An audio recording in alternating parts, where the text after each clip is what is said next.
আমার আগের ভিডিওতে দেখিয়েছিলাম মেট্রো রেলে পরিবার নিয়ে ঘুরতে যাওয়া।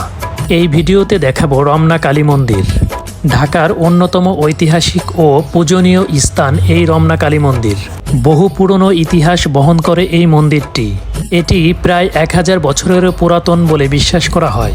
ইংরেজ আমলে এই মন্দিরটি আবার নতুন করে নির্মাণ করা হয়েছিল।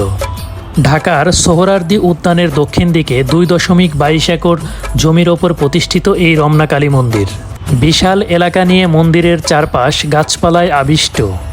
ছায়াঘেরা পরিবেশ, নগর জীবনের কোলাহল গ্রাস করবে না আপনাকে। আপনি চাইলেই গাছের ছায়ায় বসে যেতে পারবেন। তাছাড়া মায়ের মন্দিরে গিয়ে মাতৃমূর্তি দর্শনের পরে সেখানে কিছু সময় প্রার্থনা করেও আসতে পারবেন।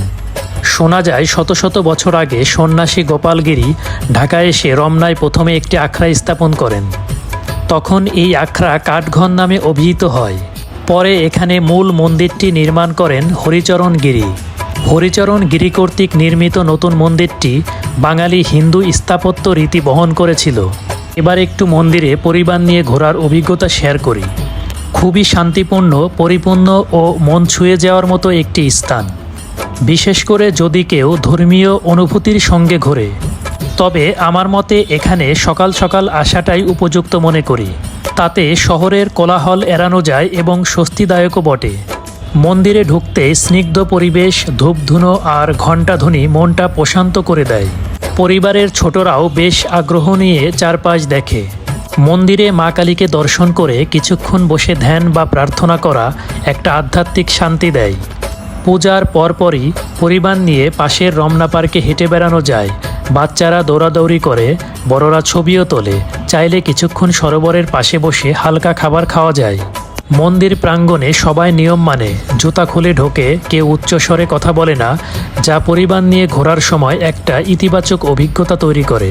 শেষে ফিরে আসার সময় মনে হয় শহরের ভেতরেও কতটা মানসিক শান্তি পাওয়া যায় যদি জায়গাটা সঠিক হয়। বিশ্বাস থেকে যে অনুভূতি জন্মায় তা সবসময়ই গভীর হয়। মন্দিরে গেলে সেই বিশ্বাস আরও দৃঢ় হয়। মনে একটা আশ্বাস তৈরি হয় যে সব ঠিক হয়ে যাবে। ছোট ছোট জিনিস, মাটির প্রদীপ, ফুলের মালা, ঠাকুর ঘরের পাশে বসে থাকা মানুষগুলোর মুখের প্রশান্তি, এসব অনেক কিছু হৃদয়ে থেকে যায়। মন্দিরে ঘোরার আনন্দ মানে শুধু ঘোরা নয়, বরং নিজেকে কিছু সময়ের জন্য নীরবতা ও বিশ্বাসের মাঝে হারিয়ে ফেলা। মন্দিরে আসলে যেই শান্তিটা আমি পাই সেটা হলো মানসিক শান্তি। মনের ভেতরের একটা গভীর স্থিরতা, যেখানে উদ্বেগ, ভয়, হতাশা বা অস্থিরতা নেই। এটা এমন একটা অনুভূতি যখন তুমি নিজের সঙ্গে পুরোপুরি সংযুক্ত, আর বাইরের জগতে যাই ঘটুক তুমি ভেতর থেকে শান্ত থাকো। যে কোনো ধর্মীয় অনুশীলন নিয়মিত করলে মনে দৃঢ়তা আর প্রশান্তি আসে। অতীত নিয়ে দুঃখ এবং ভবিষ্যৎ নিয়ে ভয় থেকে বাঁচতে তোমাকে শক্তি যোগাবে। তাই আমি মন্দির দর্শনে কৃপণতা দেখাই না। বর্তমানে বাংলার সংস্কৃতিতে এই মন্দিরের উল্লেখ্য ভূমিকা আছে। আসছে পূজায় আপনি ঘুরে আসতে পারেন রমনা কালী মন্দির থেকে।